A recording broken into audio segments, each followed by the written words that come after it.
Alors, on est samedi le 8 août et aujourd'hui, je me prépare à faire quand même une pas pire extraction. J'ai à peu près 3 hausses de miel à extraire. Il y en a une partie que c'est des cadres profonds et une partie que c'est des cadres moyens. La façon dont je vais procéder, je vais diviser ce que j'ai ramassé chez ma soeur sur la rive sud puis ce que j'ai ramassé ici à Québec pour vraiment les distinguer. Essayer de voir si le goût est différent encore une fois cette année. J'en ai pas beaucoup de chez ma soeur, puis également ce que je vais faire là, il y a des cadres profonds que je suis pas certain si c'est 100% du miel ou s'ils contiennent encore un peu de sirop de l'an passé, donc les cadres profonds, eux je vais les faire à part, puis ils me serviront dans mes projets de brassage là, éventuellement. Alors cette année on va y aller un petit peu différemment là. L'année passée quand je découpais la cire, les opercules sur mes cadres, je le faisais au-dessus d'un gros bac avec une grille à reine qui faisait une première filtration. Puis au final, j'ai pas été très satisfait, donc cette année, je vais le faire au-dessus d'une chaudière. Ça va limiter les quantités que je gaspille là en grattant mon bac, en le nettoyant. Donc j'ai l'impression d'avoir perdu une certaine portion de miel, puis en même temps, ça va être un petit peu plus bas, un petit peu plus pratique pour moi. Également, au niveau de la filtration à la sortie de l'extracteur, l'an passé, j'avais une passoire en acier au-dessus de la chaudière, puis ce que j'avais comme problème, c'est que les petits opercules qui sortaient de l'extracteur venait bloquer la passoire, puis ça devenait extrêmement long là, le processus d'extraction.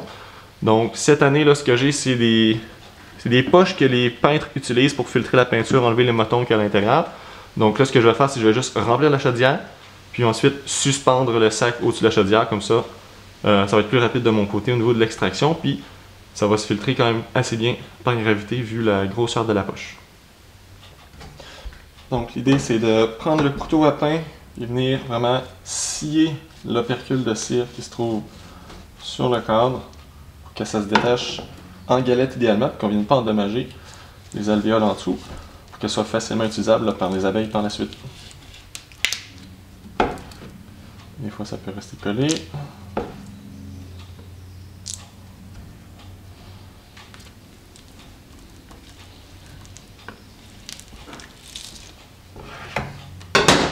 Quand il y en a qui ne sont pas atteints, on prend la fourchette, on vient enlever les petits opercules sur le dessus, en gardant la majorité de l'alvéole, encore une fois, intacte.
Ça fait qu'au final, c'est à peu près 50 livres là, que j'ai récupéré des cadres moyens que j'ai extraits. Ça peut paraître comme pas tant que ça, mais dans les faits, c'est presque la moitié. C'est presque le double que ce que j'ai extrait l'an passé. Donc, l'an passé, c'est 28 livres à peu près qui ont trouvé preneur. Là, cette année, c'est presque 50. C'est pas tant que ça en même temps parce que j'ai 50 autres livres en fait qui viennent des cadres profonds.